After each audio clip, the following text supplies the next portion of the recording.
Returning to our provincial election now, we're still waiting for Elections BC to finish counting some votes, and those margins, as we've seen, are razor thin. If all of this feels familiar, it is. 2017 saw a very similar outcome, with no party capturing a clear majority after Election Day. Let's take a look back at how that played out. Since election night, 20 days of uncertainty, fueled by high-stakes negotiations over the future of the province. It's going to be different in there. Today, a deal, sealed with broad smiles and a handshake. With that, I want to thank Andrew and the Green Caucus for the work that you've done. Real pleasure. To make this place work. After 16 years in opposition and a hard-fought election, the NDP says it can take power, with a little help. The BC Greens will give the BC NDP support to form government, and the terms of the agreement, as I've mentioned, will be for 4 years. We're not looking to have an election anytime soon. We're looking to show to British Columbians that minority governments can work. The Premier will have some choices to make, without any doubt. The agreement that's been reached between the Green Caucus and the BC NDP Caucus demonstrates that we have the majority support of members in the legislature, and that will be up to the Premier and the Lieutenant Governor to discuss. Recounts last week confirmed the results that first came in on election night. The Liberals won 43 seats, one shy of a majority.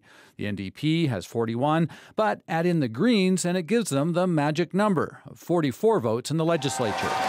But there is still uncertainty on how this will all unfold. After the election, Clark said she would continue as Premier. This morning, I talked with our Lieutenant Governor. She requested that I continue to serve as Premier. The reality is Clark no longer has the necessary seats. She promises to say more tomorrow, but for now... She continues to be the Premier until such time as she either decides to resign or she convenes the legislature and there's a vote of no confidence. The ball is now in her court. Will she resign, which I would argue would be the graceful thing to do, or will she try to form the government? So uncertainty over when, but little doubt a big shift in power is coming. I have to say I got up with a bit of a spring in my step this morning. Details on where this will land are yet to come. One early casualty might be the already approved Kinder Morgan pipeline.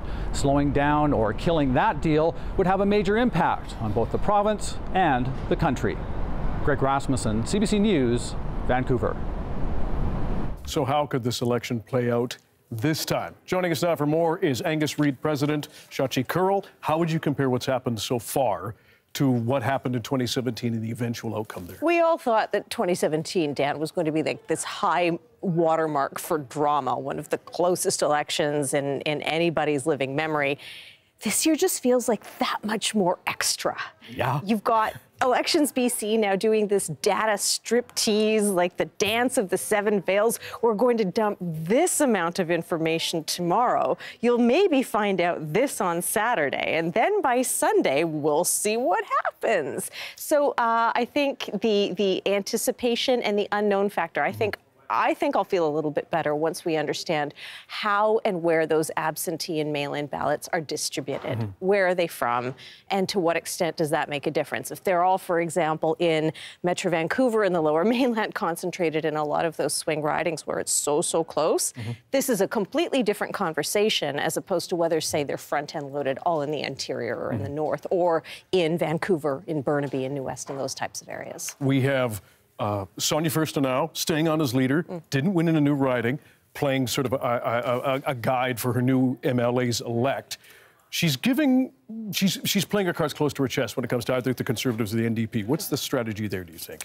Well, I think obviously she doesn't want to emote too quickly or make it too easy for the NDP. They're clearly going to have to sing for their supper if there is any kind of agreement that's to be had. And I think, you know, we're going to see her play a significant amount of hardball with the New Democrats. But cast your mind back to both of those debates where it's like, oh, yes, that's a very good point. And that's a very good point. So, you know, we've already heard from both parties that there are policy alignments. We've also heard from John Rustad that, you know, she won't even take his call. No, she said she did recognize his number, but that Fair enough. Maybe be a different changed. Story. That's true. Maybe they finally talked it out. Probably should have each other's numbers. Regardless of the outcome here, we have a whole bunch of new MLAs-elect, particularly among the Conservatives, who have to learn to become legislators in this province. Right. What's the process there? I mean, it's a lot of how to MLA 101. I think, you know, there are many ways to do this. There's the buddy system. You may have MPs or former MLAs sort of playing the role of mentor, but you want to go back even further in time. This reminds me of 1991 when the BC Liberals, remember that party? Indeed. Remember when that was a thing? elected a bunch of rookies.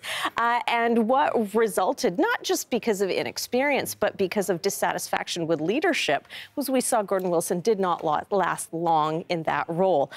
You know, John Rustad is a new leader. He's going to be a new leader of a very large caucus. And it's going to be his job to keep everything going. And that is a tall order. Let's see how and if he rises to that occasion. Shachi Kurl, we always appreciate it. Thank you. Thanks, Dan.